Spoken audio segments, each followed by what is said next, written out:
Bismillahirrahmanirrahim. Assalamu alaikum. Welcome to 30th lecture of the series of public policy analysis class, and now we are gradually moving towards the end of this policy analysis lectures. We are gradually moving towards the end, and this is that time of the semester or that time of the class that students are really looking forward to going for the exams now and just getting over with this thing.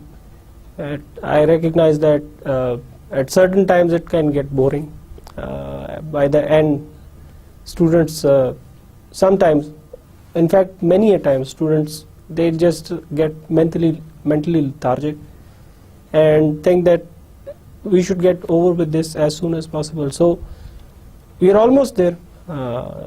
Remain in touch with me. Remain in touch with what I say. We've covered most of the stuff. There is not much to be covered, but we'll still be going through some of that analysis, simple graphical analysis, and I'm giving you all these examples, these graphical analysis or computational computations, because it would get you a head up on what exactly is this process and how those calculations are made and how you go about it, how you think about this stuff, public policy analysis. What's the critical idea behind it? Suppose you are confronted with the problem.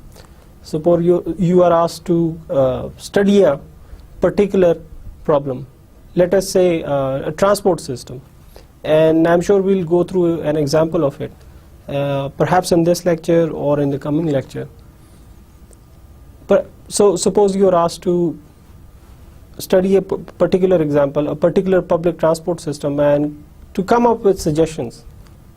How do you view this? Do you think it would be feasible? Do you think it would not be feasible? Of course, your first aim would be, your first choice would be a cost-benefit analysis, which is usually done in these cases. But then it is even more important, perhaps as important, if not more important, that you have a good idea of what the theoretical background is. How would you describe the satisfaction level, the well-being level? And the way we did it over here was through the graphical analysis of people's choice through indifference curves, where they are before, where they are after now, different groups. We'll do a few examples in which we'll separate the groups, we'll separate the effects by groups and study what happens to their satisfaction, overall satisfaction level. So you can easily extend this framework to this single individual analysis in terms of indifference curve to the whole society, and by coming up with a criteria, by thinking critically of what you believe the benefits and cost would be, you can make a graph out of it. You can just draw a mental picture of where the people would be in terms of a project. Suppose we've already talked about the metro project. I haven't analyzed it. Perhaps I will do a graphical analysis of this and we'll discuss it. But suppose you are asked to carry out a study, so it would be important for you to at least have a mental picture of it, draw some graph, given those concepts in your head, given what you understood from this course, given what you think, you should be at least able to paint a picture of what this is and how you intend to go about it. So the graphical part, or the graphical analysis part, a lot of that stuff is concerned with that aspect of trying to paint a picture, trying to think of these things mentally, and then definitely when you hopefully when you get into public policy analysis, you'll see that a lot more needs to be done, and just not cost benefit analysis and those computations. Of course they are a huge part of it, but you'll see that there are other procedures too, administrative procedures, for example. Now what would they induce in this? They would induce another variable, time. Administrative procedures over here, the government procedures over here, they tend to take a lot of time. I'm not sure about the private sector, how quick they are, but from what I have heard is that their time frame for cutting through this administrative procedures and this red tapeism, what they call it. It's pretty low, but once you get into the government sector, once you analyze the government side, this is my experience that it can take a lot of time. So the crux of my argument over here is that once you have this mental picture, then try to transform it practically and make all those computations. There would be certain things even then that you'd need to learn. So what we are doing over here is bit of the theoretical part, bit of the practical part, but a lot would be learned once you get into this field. There is, as they say, there is no substitute for experience. So there is no, this is absolutely true. There are a few things I remember that what we read in books, it is true. Graphical analysis helped me a lot. I could make a graph and predict certain things, which I have, and they were pretty right on the mark. And then I can do the calculations too. But besides that, once you get into practical life, you would experience that there are certain aspects of this course or certain aspects of going about this analysis that requires even more study or even what I would say a further push. And administrative procedures are one of them. We'll in one of the lectures we'll be going through examples of those administrative procedures, like the ones that are stated on the Planning Commission's website, Planning and Development. That's the premier agency in Pakistan or premier institution in Pakistan which develops plans, short-term, long-term plans, and any plan has to be submitted to them in order for approval. Any plan related to, suppose, electricity generation, running a public transport system, running a coal-fired power plant, you'd see that all of those they have to go through the Planning Commission's approval, and there is quite a bit of administrative procedure in there, filling up PC1 proforma, then getting it approved. I know that a lot of PC1's proformas have been filled and all the conditions were met, but they haven't been approved even after 10 years, 5 years. They just put it aside. So कहने का मकसद ये है कि जब आप खुद इस चीज़ को एक्सपीरियंस करेंगे, जो मैं आपको बता रहा हूँ वो तो आपको एक पिक्चर दे रही है और वो आपके लिए हेल्पफुल होनी चाहिए. आप ग्राफिकल एनालिसिस के थ्रू कुछ प्रेडिक्ट कर सकते हैं, कुछ ये कंप्यूटेशंस आपको जब आती हैं, लेकिन जब once you get into the practical side आप देखेंगे कि उसमें और बहुत सी चीज़ें हैं जो कि जिनको हमें मद्देनज़र रखना पड़ता है. अभी एक मैंने बताई कि एडमिनिस्ट्रेटिव प्रोसीजर्स, जिसे रेड टेप भी कहा जाता है, सरकारी दफ्तरों में ये बहुत होती है कि फ़ाइल अभी मूव करनी है, वो कोई जाके आप सबमिट करेंगे, पता चलेगा एक हफ्ते तक फ़ाइल ही नहीं मूव हुई, फ़ाइल जो है कहीं पड़ी हुई है एक साइड पे, क्योंकि इससे पहले बहुत सी फाइलें हैं जिन पे काम नहीं हुआ. तो इस तरह एक वो जो डिले का एक उसमें वेरिएबल आ जाता है, टाइम का एक वेरिएबल आ जाता है, वो जो है वो हम लोग कैलकुलेशंस में नहीं लगाते, क्योंकि कैलकुलेशंस में तो हमने यही लगाया होता है ना कि एक साल में इतना कुछ हो जाएगा, अगले साल इतना इनकम स्ट्रीम आना शुरू हो जाएगा, अगले साल जो है इतने कॉस्ट जो है हमें बेयर करने पड़ेंगे, लेकिन आखिर में पता चलता है कि वो डिले हो गया है या उस कॉस्ट उसकी ज़्यादा हो गई है. ये नहीं एडमिनिस्ट्रेटिव बखेड़ों की वजह से, प्रोसीजर्स की वजह से होता है. देखेंगे इसकी कुछ मिसालें देखेंगे हम लोग आने वाले लेक्चर्स में. लेकिन let's first dive into this one. Let's see what's on this one. The previous lecture brief, as always we have to first describe what happened in the previous lecture. We have to go through that. The continuation of graphical analysis of everyday policies. Most of these policies were related to how prices tend to affect the daily lives, or how prices tend to affect the overall welfare of the people. What is their end result? How to analyze them? What's the graphical procedure? I analyzed at least one or two examples, and we'll be doing a few more. The probable effects of education vouchers. Remember education vouchers, the example of education vouchers. That was about introducing, now education vouchers were more about introducing competition and making the quality of public schools better, which is in a very bad shape.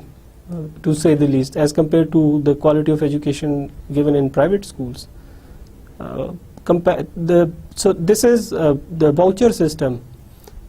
What it is aimed at basically is to give choice to the parents who cannot afford their children to be sent to the private schools, and they are left with no choice but to send them to the public schools. So there is a loss over here of utility, of satisfaction, because most of the parents know that public schools don't have that good a productive system, or the level of education, the quality of education is not that good, but they cannot afford to send their children to private schools. So this education voucher system, what it does is, it gives you a choice, it gives the parents a choice.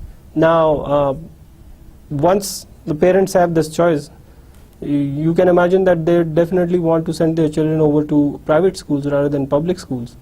And by this, the government hopes that at least the local level, provincial level administration, even at the federal level, people hope, those who designed this voucher system, they hope that this would induce a sense of urgency, a sense of thinking among those who are at the helm of affairs in the public education system, that we need to improve.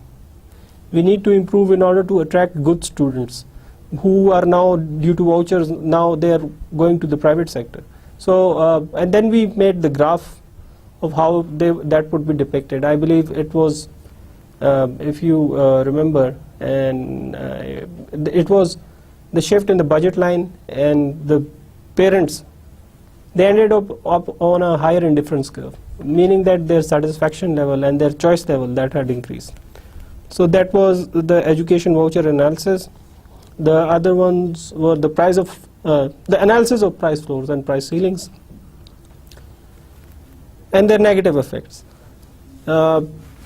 Price floors beyond that price, you cannot sell lower than that price. کہ حکومت نے ایک price لگا دی کہ یہ قیمت ہے کہ اس سے نیچے ایک چیز نہیں بک سکتی. اچھا, اس کا ہم نے جائزہ لیا تھا کہ اسے کیا ہو سکتا ہے, اگر ظاہر ہے وہ ایکویلیبریم پرائز سے نیچے ہو تو اس کا نقصان ہوتا ہے, کیونکہ ایکویلیبریم پرائز وہ ہے, جیسا کہ ہم نے کہا تھا کہ مارکیٹ پرائز وہ ہے جس پہ جو کہ کنزیومر اور پروڈیوسر کے درمیان بڑے ایٹ لیسٹ ٹو سے تھیوریٹیکلی کہ وہ جو ہے ایک سیٹسفیکشن لیول ہوتا ہے دونوں طرف سے, کنزیومر اور پروڈیوسر. مارکیٹ ڈکٹیٹ کرتا ہے کہ پرائزز کیا ہے اور کہاں پہ جائے گی, کیونکہ وہ مارکیٹ ریسورسز ایلوکیٹ کر رہا ہے. تو اگر اس قیمت سے نیچے ایک قیمت لگائی جائے تو وہ پھر اس میں ایک نقصان یہ ہو سکتا ہے کہ پروڈیوسر کی طرف سے سپلائی جو ہے اس کو کم کر دیا جاتا ہے, کیونکہ وہ انسینٹیو نہیں رہتا. ایک قیمت ہے اس کی جس میں ان کی کاسٹ آف پروڈکشن بھی آتی ہے, اگر وہی وہ لوگ ریکو نہیں کر رہے, وہ اس کو ہی وہ لوگ واپس ایٹ لیسٹ اپنی کاسٹ آف پروڈکشن ہی اپنی جو ہے اس چیز سے وہ پوری نہیں کر سکتے بیچنے سے, اور وہ ایسی قیمت پہ بیچ رہے ہیں کہ جو ان کا یہ چیزیں تنخواہیں ہوگی انہوں نے دینے ہوتے ہیں, بل دینے ہوتے ہیں, پھر جو پیداوار ہوتی ہے کسی بھی چیز کی اس کے کچھ خرچے ہوتے ہیں, ویریبل کاسٹ جو ہوتے ہیں جو کہ ہم نے پڑھے تھے. اگر وہی پورے نہیں ہو رہے تو پھر پروڈیوسر کو کوئی انسینٹیو نہیں رہتا کہ وہ ایک چیز پروڈیوس کرے, اس سے بہتر یہ ہوگا کہ وہ نہیں پروڈیوس کرے. پھر ہم نے پڑھا تھا پرائس سیلنگس کے بارے میں کہ پرائس سیلنگس کیا ہوتی ہے. پرائس سیلنگ ایک پابندی لگا دی کہ اس قیمت سے زیادہ نہیں بک سکتی, تو یہ اپوزٹ ٹو پرائس فلور ہو گیا کہ اس سے کم نہیں بک سکتی. پرائس سیلنگ یہ ہو گیا کہ اس قیمت سے زیادہ نہیں بک سکتی. اب اگین دیکھیں مسئلہ وہ یہ ہو گیا کہ اگر مارکیٹ میں ایک پرائس جو ہے ایکویلیبریم پرائس, وہ جو ہے وہ پرائس سیلنگ سے اوپر ہے, تو اس کے پھر نیگیٹو افیکٹس کیا ہو سکتے ہیں. اب میں نے ایک مثال آپ کو, شاید اس میں بات تھا جب ہم کر رہے تھے, میں نے ایک دو مثالیں بھی دی تھی آپ کو. crux of my argument was that it rarely works. I think the example that we went through was the very famous example of when they put up a price ceiling in New York upon all those apartments, that beyond a certain point, beyond a certain price, this is what the landlord can charge for homes, for apartments. So they set this price ceiling over there in New York. Now landowners were not or the landlords were not allowed to charge beyond that, but their negative consequences were many.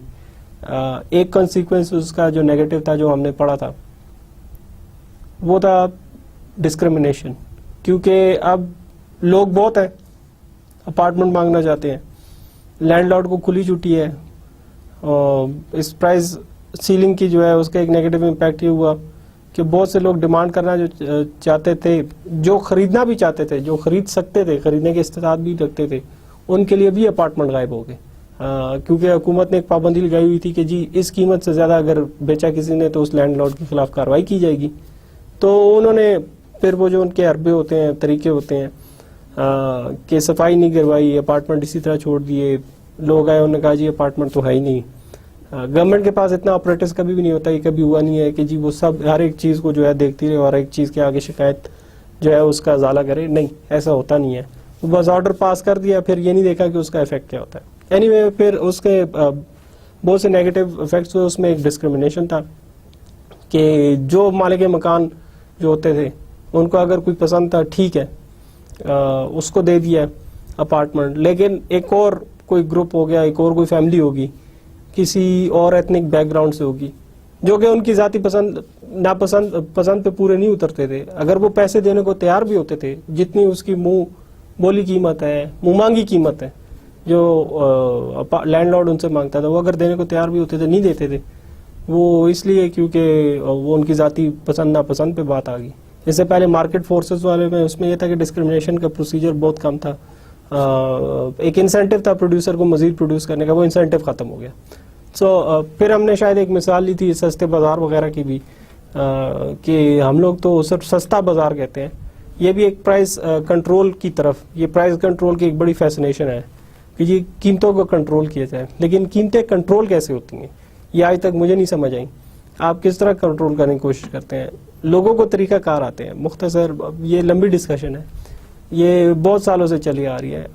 مجھے یاد ہے کہ Roman umpire میں ایک بادشاہ تھا ان کا ڈائیکلیشین، اس نے بھی اسی طرح کا ایڈکٹ پاس کیا تھا کہ قیمت ایک خاص اس سے زیادہ نہیں بک سکتی کچھ چیزیں. لیکن پھر 2-3 مہینے بعد 6 مہینے بعد اس نے جب دیکھا کہ اس کے نیگیٹو امپیکٹس بہت زیادہ ہے تو اس نے اس چیز کو واپس لے لیا. یہ تقریباً 2000 سال پہلے کی بات ہے. تو یہ اس وقت سے ایک ایکسپیریمنٹ کرنے کی کوشش کی جا رہی ہے لیکن سکسیسفل نہیں ہوتا، اور ابھی بھی جاری ہے. یہ ایک تاریخی ڈبیٹ ہے جس میں جانے کی ضرورت نہیں ہے. This is a historical debate which we don't have time for it. Neither is it part of the course, but just letting you know, being a good buff, history buff, I like history and economic history, so I studied it somewhere. That is why I wanted to share it with you. Anyway, so the price floors and price ceilings, price ceilings rarely work. They would seem to work fine, but there are certain factors behind it which make them impossible, which make them unfeasible. I gave you these examples of the New York apartment experiment and how it failed. It was a disaster. So after, I believe, 6 months or a year, they just finished it. They realized their folly, the decision makers, and did away with that law of rent control. And the problems within a year were solved. Apartments were available, and they were available at a price that was maybe above the price that the government set, but at least people were finding homes. They were not homeless. And regarding those price controlled markets over here, جنہیں ہم سستا بازار کہتے ہیں، تو یہ ایک fascination ہے کہ جی وہاں پہ سستی ہوتی ہے، چیزیں سستی تو ہوتی ہیں لیکن کوالٹی پہ کمپرومائز ہوتا ہے. پھر اور بہت سی چیزیں ہوتی ہیں. مثال کے طور پہ سستا بازار سیٹ اپ کرنے میں ایڈمنسٹریٹو خرچہ کتنا آتا ہے، اس کا چلانے کا خرچہ کتنا ہے، اور وہ پیسے جو ہیں یہ ریئلائز کریں لوگ، یہ نہیں ریئلائز کرتے وہ حکومت کس سے نکالتی ہے، وہ ہم سے ہی لیتی ہے ٹیکس کی صورت میں. So you have to weigh in those effects. یہ جو ابھی میں نے بات کی کہ ہم جو کر رہے ہیں گرافیکل انالیسز اور ایک کریٹیکل تھنکنگ کی طرف جا رہے ہیں اور کچھ کمپیوٹیشنز کر رہے ہیں، یہ چیزیں جو ہیں یہ آپ کو اسی جانب آپ کی توجہ لے کے جانے کی کوشش کر رہا ہوں کہ there are certain side effects, جو سرٹن افیکٹس ہوتے ہیں، یہ چیزیں ہمیں مد نظر رکھنی پڑتی ہے پبلک پالیسی انالیسس میں. Then the podcast about G D P as a measure of well-being. G D P جو ہے یہ ایک بڑا لکڈ آفٹر ایک نمبر ہے، اور मेरे ख्याल में एक प्रीवियस लेक्चर्स में मैंने इस चीज़ पे मोस्ट प्रॉब्ली डिस्कस किया था, जितना मुझे याद पड़ता है कि जीडीपी की ग्रोथ का स्टॉक मार्केट पे कितना असर पड़ता है, कितना पॉजिटिव इम्पैक्ट होता है उस पर। तो ये एक बड़ा लुक्ड आफ्टर नंबर है, लेकिन is it a good measure of welfare? There is a real debate going on. I mentioned that in quite a few countries they have now, besides GDP as a measure of well-being, they have now implemented the GDH, or the gross domestic happiness, which tends to measure the happiness. Now there are certain aspects of it. This is also a long debate. Perhaps I'd give you a complimentary reading for it, not in this one, not in these lectures, but as an aside. But like you are asking, in this case you are not asking people about their incomes or how much expenditure that they made. Remember, gross domestic product, there are two or three methodologies. One of them is income, calculating GDP by income, and the other one is calculating GDP by the expenditure method. There is a third one and fourth one probably too, I don't remember right now. But anyway, this GDP has long been taken as a measure of well-being. Gross domestic happiness doesn't ask you about how much income do you have, or how much expenditure did you make inside a year. No, it doesn't ask you these. It asks you whether you are happy or whether you are not happy. So it's more about happiness, it's more about satisfaction. Now remember, in the BBC podcast you must have heard a few people talk about it, very renowned people who have been dealing with this GDP problem, economists, few people who are related to the accumulation of national accounts, and you must have heard how difficult it is to accumulate all those, because it's so difficult to know how much expenditure are people making, or how much income they have. Especially people are very sensitive about income, telling details about income, how much they earn. This is not just true for Pakistan, but over in all other countries too. So is GDP a good measure of well-being? That was the debate. Now one of them was still of the view that it's fine, but the other one was of the view that it's not that fine. We need to get rid of it. It's not just about building more buildings anymore, or building more shops, more factories anymore. It's now more about people's happiness. So the well-being measure, the happiness measure, it's more about mental satisfaction. Are you mentally satisfied?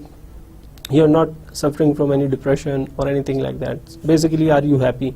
And you must have heard a lot of people answering that their happiness, besides income, there were a few people who obviously said that the growth in income would make them happy.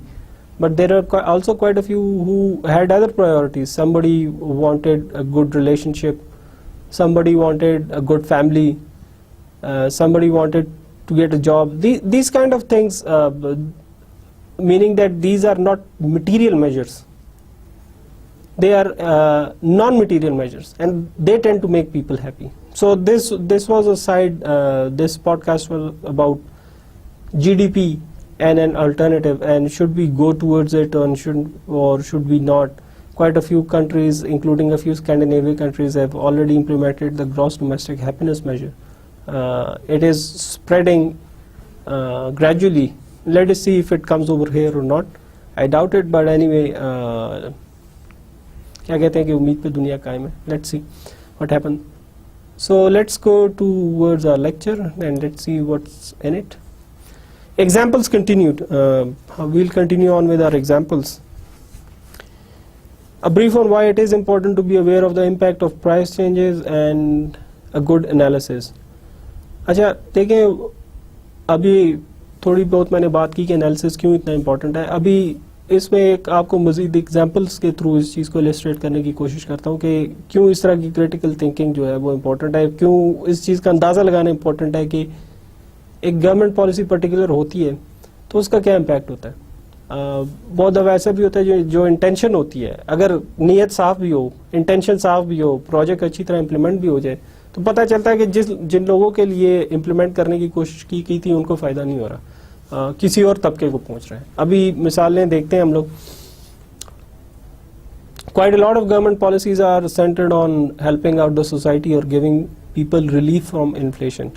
For example, subsidies on electricity and petrol are common, and these involve billions of rupees. اب بہت سی جو government کی policies ہوتی ہیں, یہاں پہ میں نے سبسڈی کا ذکر کیا, اس کا مین کرکس کیا ہوتا ہے, اس کی مین آرگیومنٹ کیا ہوتی ہے, وہ یہ ہوتی ہے کہ ہم نے ریلیف پرووائڈ کرنا ہے غریب طبقات کو, ان کو ریلیف دینا ہے کہ اگر قیمت پیٹرول کی یا اس طرح کی ویٹ کی قیمت, گندم کی قیمت بڑھ جاتی ہے تو ان کو نقصان زیادہ ہے, اس لیے ہم سبسڈی دے رہے ہیں. لیکن اس سبسڈی کا کیا ان کو فائدہ پہنچتا بھی ہے کہ نہیں, دیکھتے ہیں, ابھی پڑھتے ہیں اس چیز کو. These involve billions of rupees. یہ کوشچن اس لیے امپورٹنٹ ہے, یہ جو میں آپ کو یہ پرائز افیکٹس وغیرہ پڑھا رہا ہوں, اور کہ جی اس میں انکم اور سبسٹیوشن افیکٹ ہوتا ہے, اور پھر یہ کس جانب جا رہا ہوتا ہے, ہم کیا ایکسپیکٹ کر سکتے ہیں, کیونکہ اس قسم کی پالیسی جو ہوتی ہے پوری دنیا میں لاگو ہے. سبسڈیز جو ہیں پوری دنیا میں دی جا رہی ہیں, کہیں زیادہ ہوتی ہیں, کہیں کم ہوتی ہے. پاکستان میں جو سبسڈیز دی جا رہی ہیں وہ اربوں روپے میں ہے. تو یہ ہم نے اندازہ لگانا بہت ضروری ہے, اس لیے کیونکہ پہلے ہی ریسورسز کم ہوتے ہیں, تو جتنے کم ریسورسز ہوتے ہیں اسی لحاظ سے اتنی اہمیت بڑھ جاتی ہے کہ وہ ریسورس جو ہے ٹھیک طریقے سے استعمال ہو. سو if the intended benefits do not reach the group of people, subsidies are specifically designed to help out the poor people in terms of purchasing power. For whom they are intended, then it is a tremendous waste of resources. Yes, it is, if they don't reach the intended targeted population. Take the example of electricity subsidies. As we will read in a paper, as part of the reading of one of the 3 debates, یہ میں نے ایک debate میں شامل کیا ہے, یہ ہم الیکٹریسٹی اس پہ ڈبیٹ کریں گے سبسڈیز میں, کہ کیا اس میں ہو سکتا ہے, یا مطلب وہ جو کچھ پیپرز وغیرہ ہیں کہ what exactly is happening with those electricity subsidies. Is it a good mechanism? Whom does it affect? So let's see. The government subsidies end up hurting the poor and helping the rich and middle class for whom the subsidies were not intended. اچھا, subsidy جو اب electricity rates پہ دی جا رہی ہے تاکہ اس کی قیمت کو اگر روپے بڑھنے والی ہے, کیونکہ وہ کاسٹ انکریز ہو گیا, کاسٹ آف پروڈکشن, سبسڈی دی جا رہی ہے کروڑوں میں, اربوں میں, کہ نہیں وہ جو 1-2 روپے قیمت بڑھنے والی ہے وہ ادھر ہی رہے, قیمت نہ بڑھائی جائے. تو اس کا جو آپ پیپر میں پڑھیں گے, جو میں نے ڈبیٹ میں ایک پیپر رکھوں گا, اس میں آپ یہ پڑھیں گے کہ یہ جو ہے they ultimately end up hurting people, poor people. Design کی گئی ہوتی ہیں غریبوں کے لیے, لیکن غریبوں کو اس سے اتنا کوئی فائدہ نہیں ہوتا, زیادہ فائدہ ہوتا ہے مڈل اور رچ کلاس کو. وجہ کیا ہے؟ This is so because any reduction in the price of electricity due to a subsidy invites an increase in the use of electricity, most of it coming from use of heavy appliances like air conditioners, microwaves, refrigerators, etc. These are owned by the wealthy and the middle class, not the poor ones. So the end result is that of the total increase in consumption of poor people's consumption of electricity barely increases. جتنی بھی total consumption increase ہوتی ہے یا وہ اضافہ اس میں دیکھنے میں آتا ہے, کیونکہ سبسڈی دی ہوئی ہے اس کی قیمت کم ہی رکھنے کی کوشش کی جاتی ہے. تو اگر کم ہو جاتی ہے سبسڈی دے کے, تو وہ جو کنزمپشن ہوتی ہے الیکٹریسٹی کی کنزمپشن جو بڑھ جاتی ہے, اس میں بہت کم ایک پرسنٹیج جو ہوتی ہے, بہت کم اس میں وہ غریب لوگوں کے حصے میں آتی ہے. اب دیکھیں وہ پالیسی ڈیزائن ہی اس لیے کی گئی تھی سبسڈی کی کہ غریب لوگوں کو فائدہ پہنچے, لیکن اس سے فائدہ کون اٹھا رہے ہیں؟ فائدہ اس سے اٹھا رہے ہیں مڈل کلاس اور ویلدی کلاس والے, امیر طبقہ. وہ کس طرح؟ وہ اس طرح کیونکہ زیادہ تر بجلی کی کنزمپشن جو ہے وہ کن چیزوں پہ ہوتی ہے؟ یہ ہیوی چیزیں ہوتی ہیں, ایئر کنڈیشنرز ہو گئے, ریفریجریٹرز ہو گئے, مائکرو ویوز ہو گئے. یہ چیزیں جو ہیں, یہ آپ کا کیا خیال ہے, یہ غریبوں کے پاس نہیں ہوتی, یہ مڈل کلاس اور امیروں کے پاس ہی ہوتی ہیں.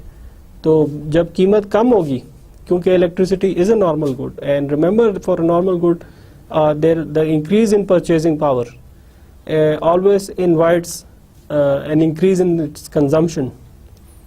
So جب یہاں پہ بجلی کی قیمت کم ہوئی تو indirectly it means that the purchasing power of the people has increased, although the income is the same, but a reduction in price means that now you can afford more units in the same income. So who would consume more over here in this scheme of things as applied in Pakistan? It happens that the middle and the wealthy class consume much of the increase in consumption due to a reduction in price of electricity. It's same to the poor people, but poor people don't really get any relief from that. That is why all over the world now it's changing from just subsidy to targeted subsidy, meaning that کہ پہلے اگر یہ ہوتا تھا کہ subsidy دی جاتی تھی producer level پہ, اب پروڈیوسر لیول پہ نہیں دی جا رہی. اب یہ ہوتا ہے کہ گورنمنٹ ٹارگیٹڈ سبسڈیز کا کانسیپٹ آ گیا. ٹارگیٹڈ سبسڈی یہ ہوتی ہے کہ قیمت جتنے بھی ہو, اگر بڑھ رہی ہے 5 روپے بھی بڑھ رہی ہے پر یونٹ, بڑھنے دیں.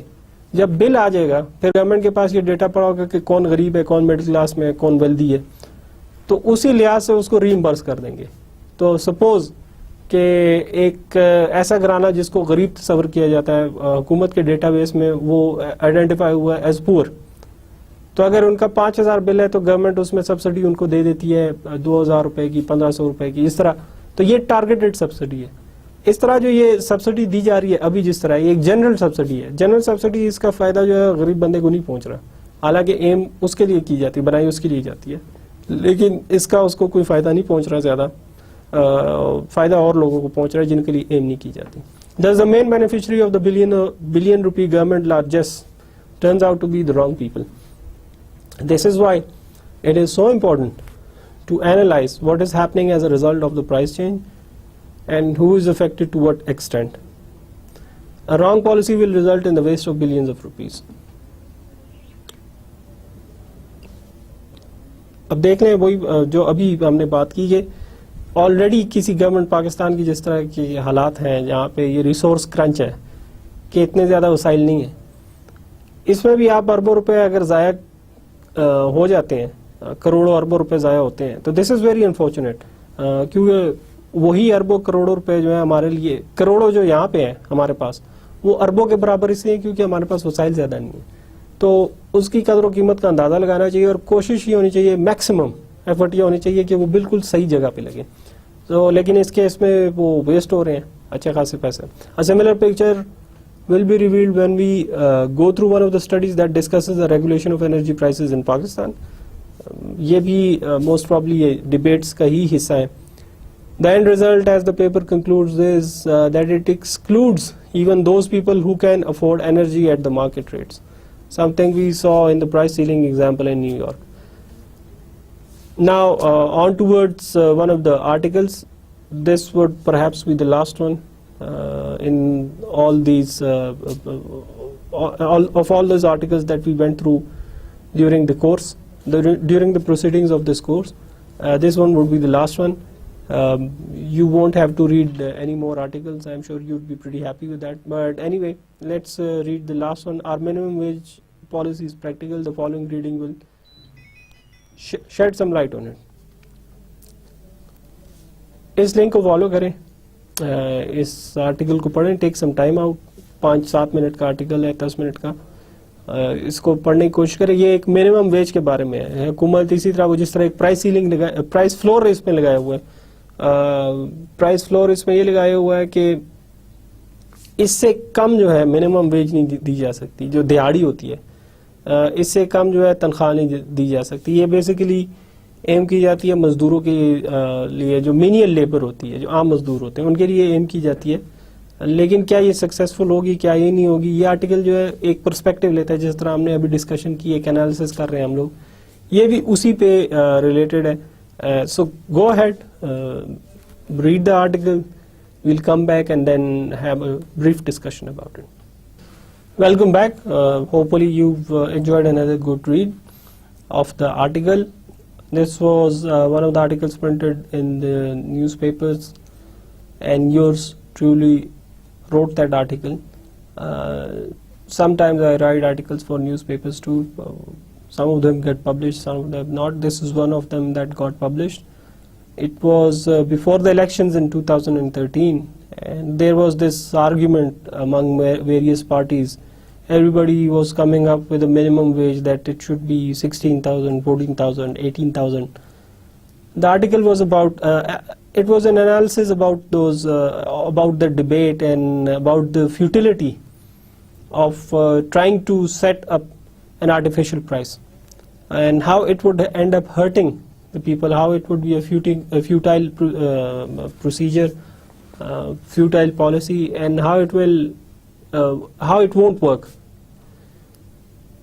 آرٹیکل جو ہے اگر آپ نے پڑھا ہو تو اس میں کچھ چیزیں ڈسکس کی جا رہی ہے. پہلی بات تو یہ کہ دیکھیں from an analysis point of view جس طرح آرٹیکل میں ڈسکس کیا گیا کہ how do you come to this conclusion کہ جو ہے وہ کم از کم دیہاڑی جو ہے 18,000 روپے ہونی چاہیے یا 16,000 روپے ہونی چاہیے. کیا پروسیجر کیا تھا؟ پہلے تو یہ کہ کسی پولیٹیکل پارٹی نے یہ نہیں بتایا تھا کہ ہم نے کس وجہ سے اس نتیجے پہ پہنچے ہیں کہ کم از کم جو ہے جو تنخواہ ہونی چاہیے مزدور کی وہ 16,000 ہونی چاہیے, 18,000, 12,000 ہونی چاہیے. کوئی نتیجہ, کوئی انالیسس, کیا چیز ہے؟ کسی نے ایکسپلین نہیں کیا ہوا تھا, کوئی انالیسس نہیں کیا ہوتا, کچھ بھی نہیں کیا ہوتا. بنیادی طور پر ہوتا یہ ہے کہ سارے ووٹ لینے کے لیے جو ہے زیادہ تر, جیسا کہ میں نے کہا کہ ووٹ جو ہے وہ غریب طبقہ ہی ڈالتا ہے. امیر طبقہ یا مڈل کلاس جو ہے اس کی اتنی کنٹریبیوشن نہیں ہوتی, اتنی پرسنٹیج نہیں ہوتی ووٹوں میں. This is another interesting fact about Pakistan's history, about our system here. تو ان کو خوش کرنے کے لیے صرف مقصد یہ ہوتا ہے کہ جی آپ کی تنخواہ جیسی ہم آئیں گے تو آپ کی تنخواہ جو ہے اتنی بڑھا دیں گے, لیکن کوئی پروسیجر نہیں ہوتا اور اس کو فالو اپ بھی نہیں کر سکتے. چلیں اب ہم بات کر رہے ہیں عام مزدور کی ایز اے پالیسی انالیسز میں نے جو کیا. اب انالیسز میں ہم نے پہلے یہ چیز دیکھی کہ اچھا آپ how did you reach this conclusion کہ جی یہ 16,000 18,000 ہے, کوئی آپ کو طریقہ کار ہے. پھر اس طریقہ کار کو انالائز کرنا ہے. پہلی بات تو یہ کہ کوئی طریقہ کار ہے ہی نہیں, یہ صرف لوگوں کو خوش کرنے کے لیے, ووٹ گارنر کرنے کے لیے. So it's a political move, it's not what we call a policy move. اچھا دوسری بات یہ کہ چلے لیٹ اس اینالائز یہ کرتے ہیں کہ اگر ایک عام مزدور ہے جو کہ عام سے کام کرتا ہے, اس کے پاس کوئی اسپیشلٹی نہیں ہے, وہ کوئی کمپیوٹر پروگرامر نہیں ہے کہ وہ ارریپلیسیبل نہ ہو, اس کو ریپلیس نہیں کیا جا سکتا. اگر وہ ٹھیکیدار کو یہ کہے گا کہ میں 10,000 نہیں, اب حکومت نے مجھے جو ہے حکومت نے کہا ہوا کہ جی 16,000 روپے اس کو ملیں گے ہی ملیں گے, تو آپ کیا ایکسپیکٹ کرتے ہیں؟ وہ جو ٹھیکیدار ہے وہ کیا کہے گا اس کو؟ وہ 16,000 روپے دے دے گا؟ وہ نہیں کہے گا تم جاؤ اپنا کام کرو, وہ کسی اور کو ہائر کر لے گا. اس سے آپ اندازہ لگانے کی کوشش کریں. Now question over here is the demand for labor in this case, is it elastic or inelastic? تو obviously answer یہ ہے کہ demand for labor in this case is pretty elastic, کہ وہ ایک زیادہ قیمت وصول کرنے کی کوشش کر رہا ہے لیکن وہ easily replaceable ہے, تو ایک elastic demand ہے. تو اس کی بجائے اس کو وہ 16,000 دینے کے, وہ ٹھیکیدار کہے گا کہ جاؤ کسی اور کے پاس چلے جاؤ جو تمہیں 16,000 دے سکتا, میں تمہیں نہیں رکھتا, میں تمہاری جگہ اور رکھ لوں گا, 10 اور بندے ہیں کام کرنے والے. تو دیکھیں یہ کوئی اتنی بڑی بات نہیں, یہ ہر ایک کو سمجھ میں آتی ہے, لیکن پھر بھی پولیٹیکل پارٹیز اس طرح کی بیوقوفی کی باتیں کرتی ہیں. اچھا اب وہ بیچارہ مزدور کیا کرے گا؟ وہ کس کے پاس جائے گا؟ اپنے اس رائٹ کو انفورس کرنے کے لیے کیا ہو جائے گا؟ کورٹ جائے گا, کچہری جائے گا, تھانے جائے گا, کیا کرنے جائے گا؟ وہاں پہ وہ مزید بے عزتی ہوگا, ٹائم اس کا ضائع ہوگا. تو اس لیے بہتر یہ ہے کہ بجائے اس کے کہ بے شک ادھر حکومت نے اعلان کیا ہوا ہے کہ اتنی پالیسی کم از کم اجرت اتنی ہوگی دیہاڑی یا پھر مہینے کی تنخواہ اتنی ہوگی, لیکن مزدور کو بھی پتا ہوتا ہے کہ یہ ہونا نہیں ہے, اس لیے وہ جو مارکیٹ ریٹس ہوتے ہیں اسی پہ کام کر رہے ہوتے ہیں, کہ جو انہوں نے ٹھیکیدار کے ساتھ مل بیٹھ کے انہوں نے طے کیا ہوتا ہے 10,000 ہو گئے, 12,000 ہو گئے, اسی پہ کام کرتے ہیں, بجائے اس کے کہ کوئی یہ کہے کہ حکومت نے جی 16,000 طے کیا ہوا 18,000 تو ہم اس پہ کام کریں گے. سو یہ دس again is just a demonstration of how impractical the government policies can be, کہ کوئی وہ اس چیز کا انالیسس کرنے کی کوشش نہیں کرتے کوئی بھی پولیٹیکل پارٹیز کہ کیوں ایک نتیجے پہ ہم پہنچے, کیا ہماری پالیسی ہونی چاہیے اور کس طرح ایک چیز کو امپروو کیا جا سکتا ہے, ویلفیئر امپروومنٹ کس طرح کی جا سکتی ہے.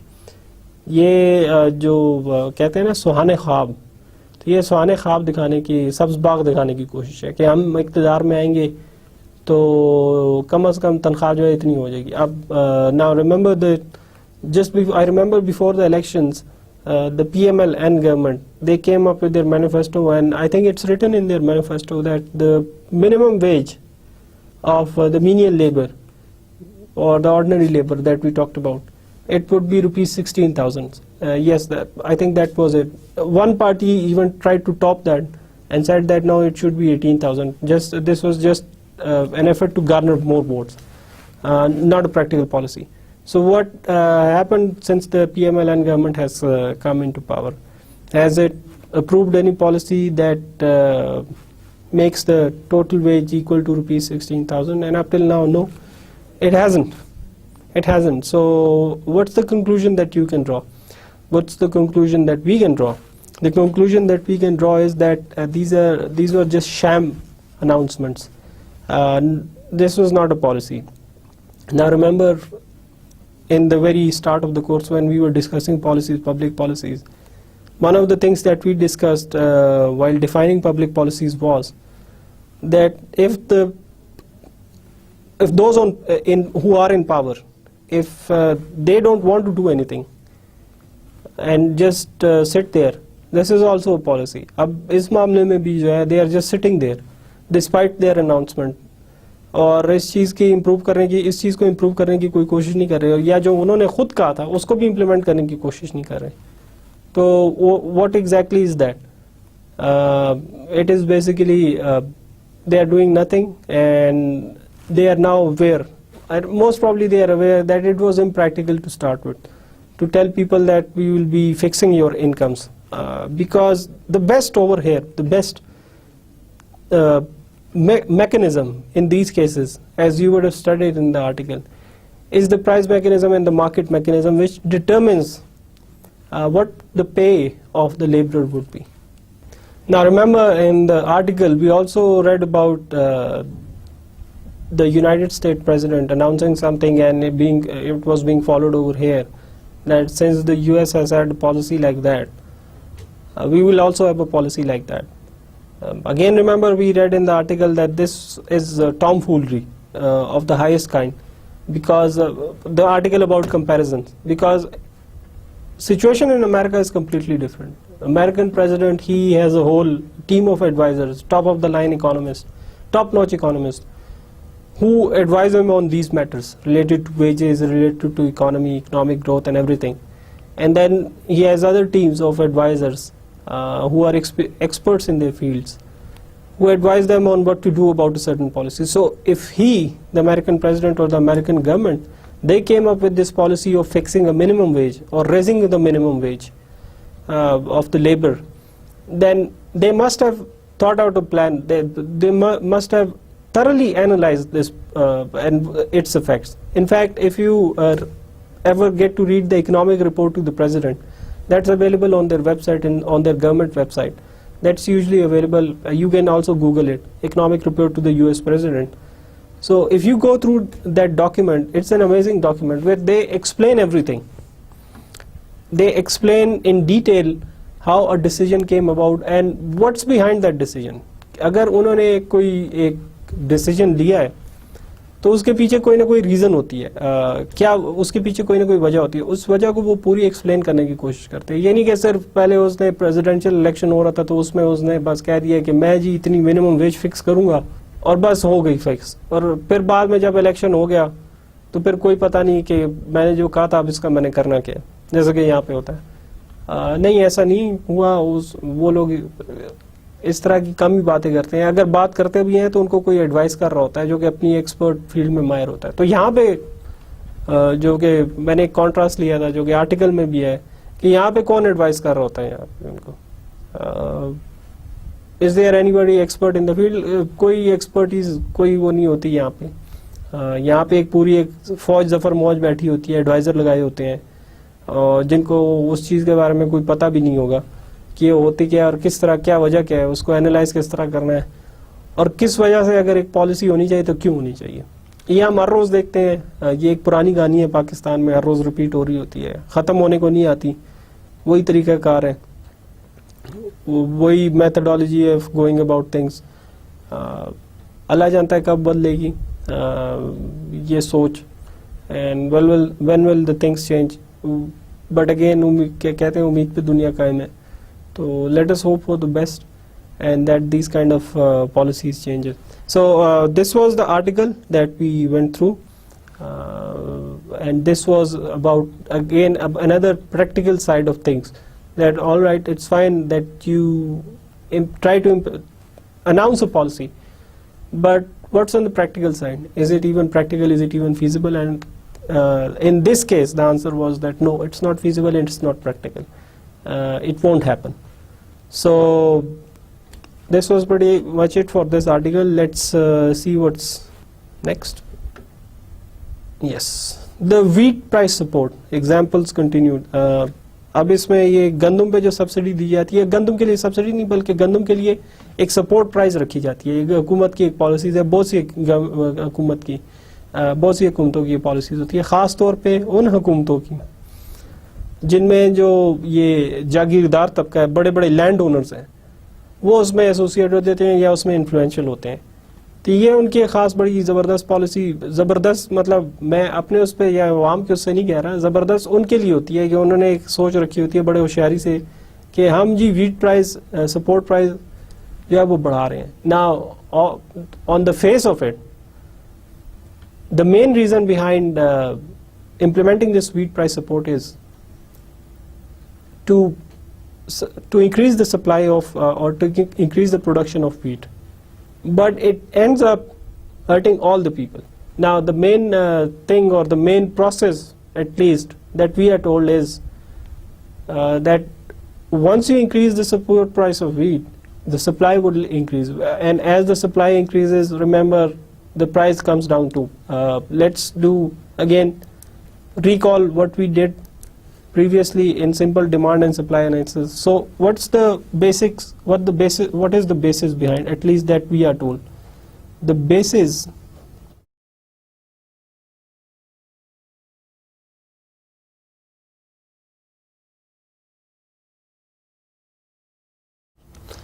of this decision is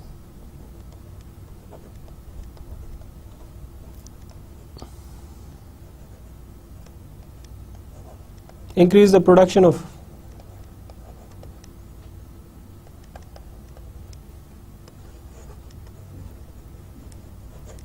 and what would happen when the production of wheat increases? Obviously supply would increase, and what do you expect to happen when the supply increases? What do you expect to happen to the price? Over here, this is the simple demand and supply framework again. You have the downward sloping demand, you have the upward sloping supply curve. This was the price and the quantity before the price support. So as the supply increases after price support is announced for wheat, what do you expect the supply curve to what would you expect to happen to the supply curve? Well, the supply curve would shift right like this because of an increase in wheat support price, and it will mean the new supply curve S dash will meet the demand curve at this point. At this point the price is low and the demand is high.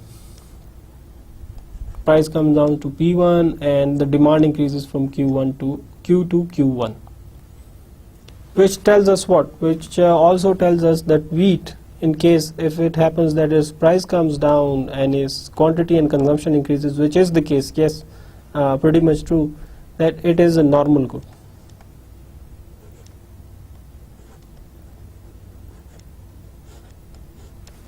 So this is what is supposed to happen. ये हमें ये पता है कि ये इस तरह होना चाहिए। क्या इस तरह होता है? ख़ास तौर पे ये चीज़ कि कीमतें कम हो।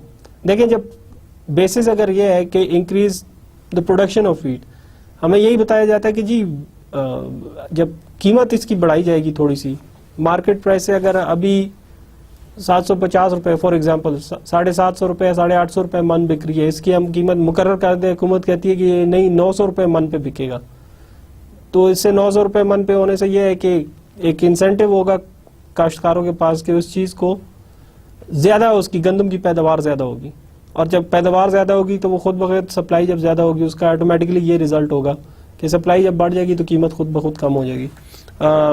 This is the theoretical part, लेकिन ये बड़ी होशियारी वाला ही गेम है। अभी हम देखते हैं क्यों, क्योंकि इसका ऐसा होता नहीं है, एंड रिजल्ट उसका उलट ही होता है और ख़तरनाक किस्म का इंजाम होता है। ये बार बार जो हमारी तारीख में अगर किसी ने पढ़ी हो तो बार बार ये जो आटे का बहरान होता है कि आटा गायब हो जाता है, ये एक बड़ी चीज़ इसमें यही प्राइस सपोर्ट्स वगैरह जो हैं और ये अफराते ज़र की तरफ जाते हैं। अब देखें वो क्या रहा है यहाँ पे, let us just examine that.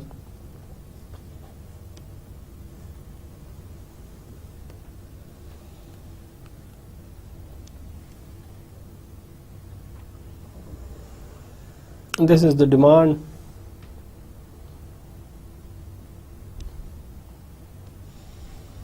this is the supply. Again, this is the price over here.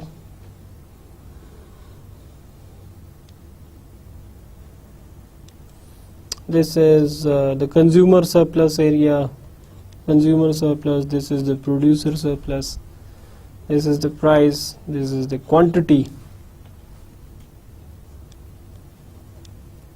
So now government announces a wheat support price, and wheat support price is above this equilibrium price. It's over here, let's suppose.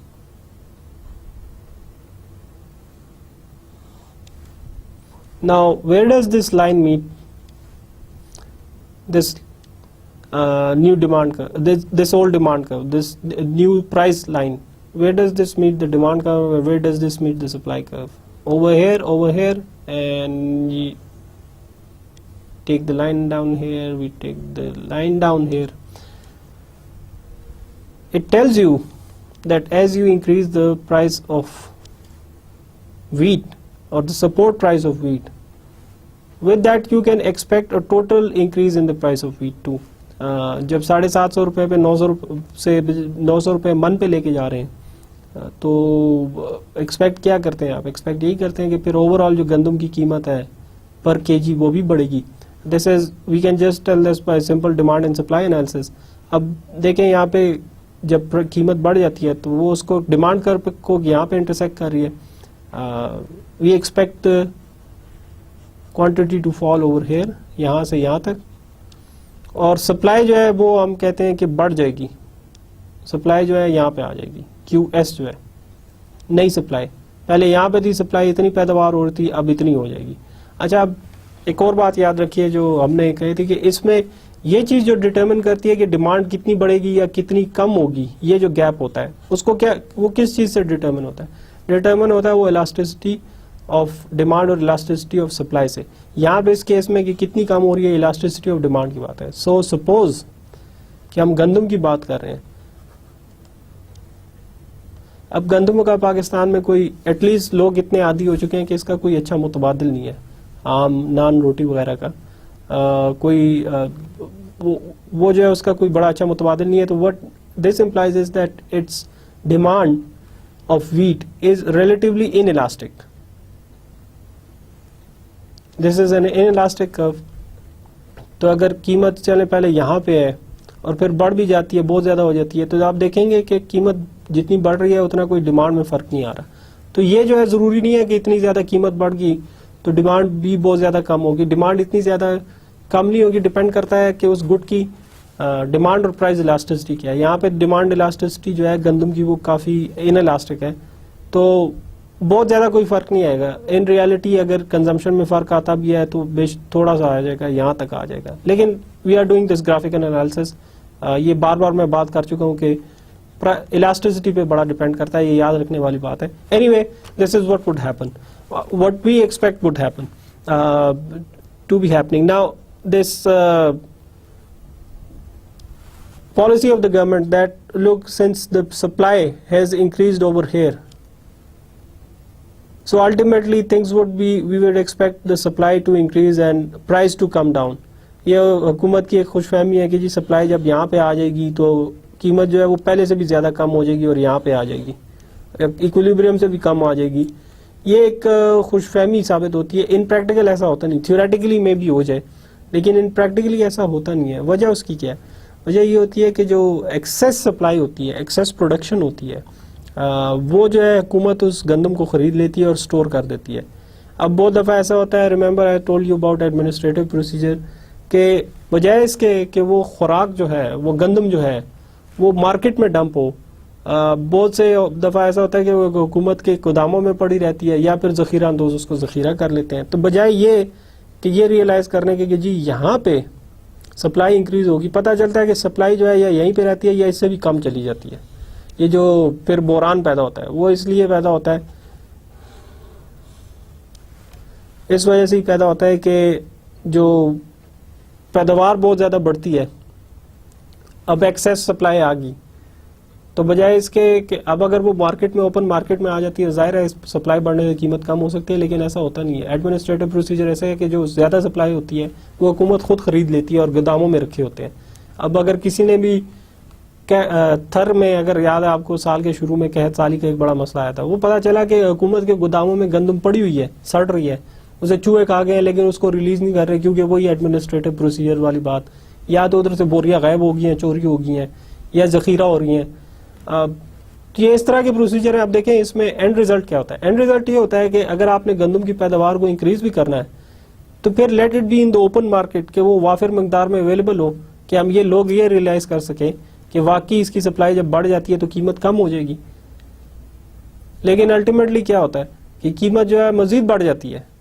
وہ اس لیے کیونکہ جو ذخیرہ اندوز ہوتے ہیں یا پھر حکومت کے گوداموں میں پڑی پڑی جو ایکسیس وہ گندم ہوتی ہے وہ وہیں پہ پڑی پڑی خراب ہو جاتی ہے, یا ذخیرہ اندوزی کرنے والے ذخیرہ اندوزی کر لیتے ہیں اور قیمت جب آسمان پہ پہنچ جاتی ہے تب مارکیٹ میں لاتے ہیں. تو اس طرح وہ بھی فائدہ کما رہے ہیں. اب حکومت کی اس پالیسی کا فائدہ کیا ہے؟ پھر ویٹ سپورٹ پرائسنگ کا فائدہ کیا ہے؟ اب دیکھیں پھر وہی بات کہ حکومت کہتی ہے کہ نہیں جی ہم پروڈکشن آف ویٹ انکریز کر رہے ہیں, اور اس کا فائدہ یہ بھی پالیسی بیان میں اکثر سننے میں آتا ہے. آپ بھی کبھی اس چیز کو نوٹس کیجیے گا کہ تاکہ غریب کو فائدہ پہنچے, لیکن غریب کو اس کا فائدہ نہیں پہنچ رہا کیونکہ اس کا اینڈ ریزلٹ یہ ہوتا ہے, and result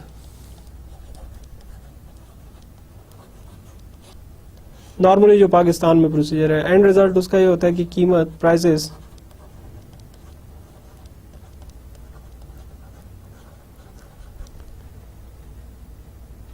increase even more than before.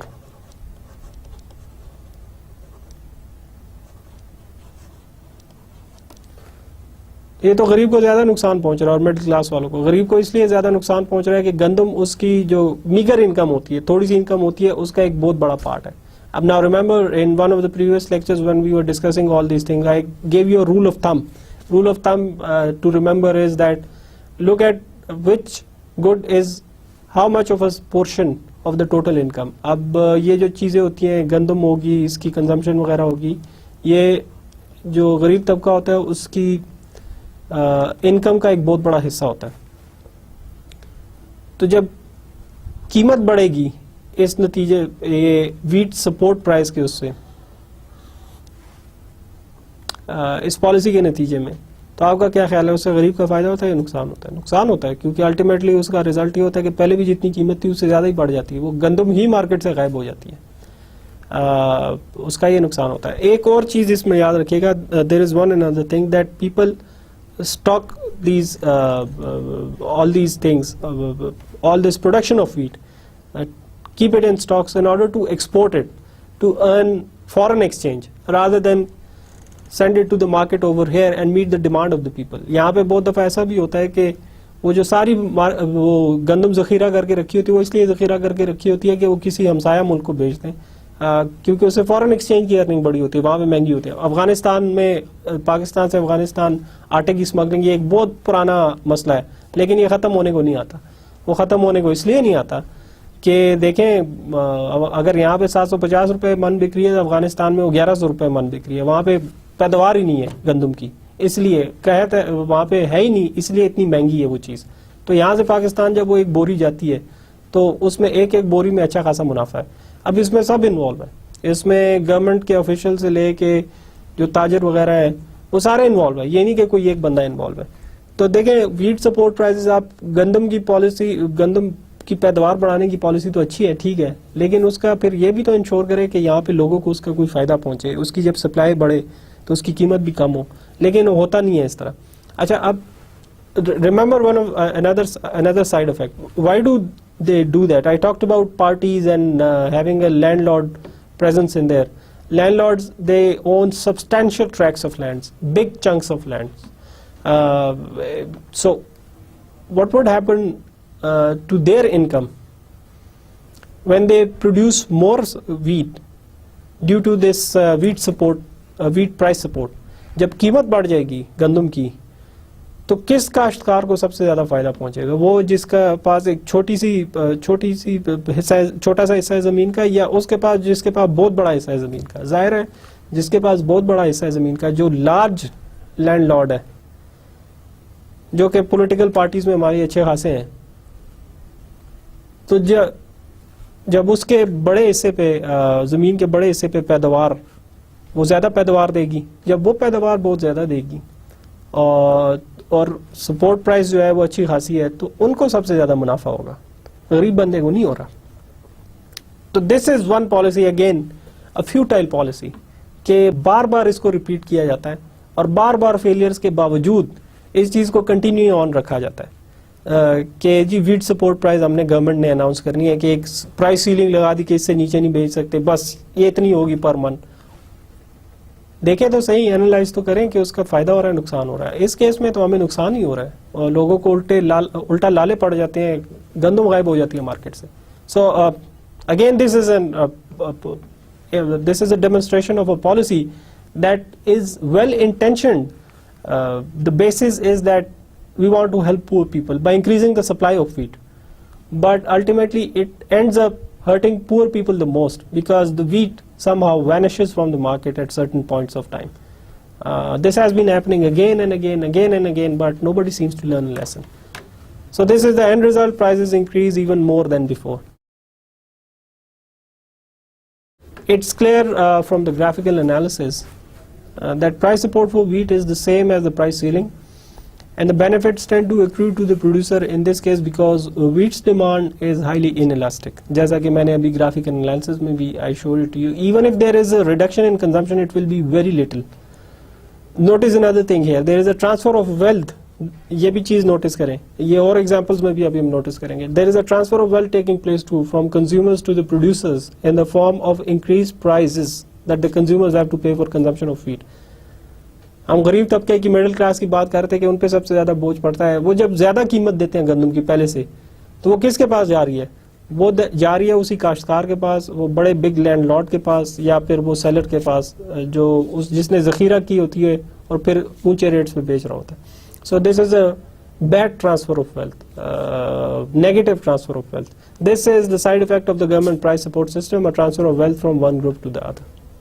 یہ ایک اور سائڈ افیکٹ ہو گیا. Another major setback or negative of this kind of program is that the additional production is also bought by the government, which implies more expenditure. جو میں نے ابھی آپ کو بتایا کہ گوداموں میں رکھ دیتے ہیں, تو گوداموں کو آپریٹ کرنے کے لیے بھی اس کا بھی خرچہ چاہیے ہوتا ہے, تو یہ ایک اور ایڈیشنل خرچہ آ گیا. Also there is an over allocation of resources. Farmer who might be producing other agricultural products would also prefer to produce wheat due to its high price. Think of ethanol subsidies and what it did to the corn production. یہ ہم اگلے lecture میں بات کریں گے ethanol subsidies کی اور کارن production کی, کہ اس نے کارن پروڈکشن کو کیا کیا یونائٹڈ اسٹیٹس اور ساؤتھ امریکہ میں, اس کا جس کی وجہ سے پھر وہ پالیسی ترک کرنی پڑی ان کو, حکومت کو. جب انہوں نے ریئلائز کیا, وہ فوری طور پر ادھر اچھی بات یہ ہے کہ جیسے وہ دیکھتے ہیں کہ ایک پالیسی کام نہیں کر رہی, تو وہ اس کو ختم کر دیتے ہیں, دے جسٹ فنش اٹ. یہاں پہ تو ابھی میں نے آپ کو ویٹ سپورٹ پرائز کی بات کی کہ یہ الٹا افراط زر بڑھاتا ہے اور اس کا نقصان ہوتا ہے, نیگیٹو ٹرانسفر آف ویلتھ ہو رہی ہے. غریب اور مڈل انکم طبقے سے, مڈل کلاس سے جو ہے وہ ویلدی کو وہ ٹرانسفر ہو رہی ہے. غلط قسم کی ٹرانسفر ہے from a point view social perspective, social well being. لیکن یہ سسٹم چل رہا ہے. تو یہ ان کی کچھ جسے کہتے ہیں سائڈ افیکٹس ہیں اس قسم کی پالیسی کے. But still we continue on with this policy. We will discuss about ethanol subsidies. We will again discuss this problem and what it did to corn production in the US in another lecture. So anyway, a brief of this lecture, what we've discussed in this lecture is that we went through this price support system over here for agriculture, and then we took another few examples of we read an article about a price ceiling, in fact a price floor in the form of minimum wages, and saw that why it would be a futile policy, it wouldn't be a good policy. And then we again went through this example of wheat price support system. This has been going on for long in Pakistan since the time I remember.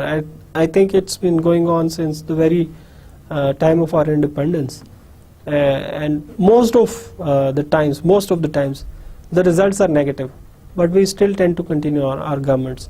And one of the reasons is the presence of large landlords who own large tracts of agriculture farmland all over the country. They are in huge support of this kind of system, because it ends up helping them, increasing their wealth even further to the misery of the poor people and the lower middle class. So these were some of the policies that we saw that that don't work.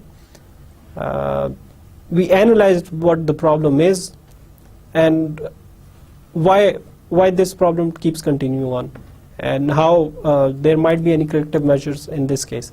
Hopefully you enjoyed the lecture, and we are pretty much done with these pricing system and how it tends to affect. Maybe another example in another lecture, but that would be it, pretty much it.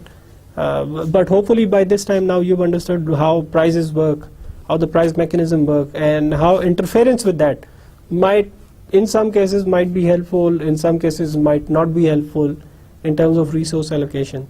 So we'll perhaps take one more example, two more examples, and then we'll be done with it. But for the time being, goodbye, Allah Hafiz, and have a nice one.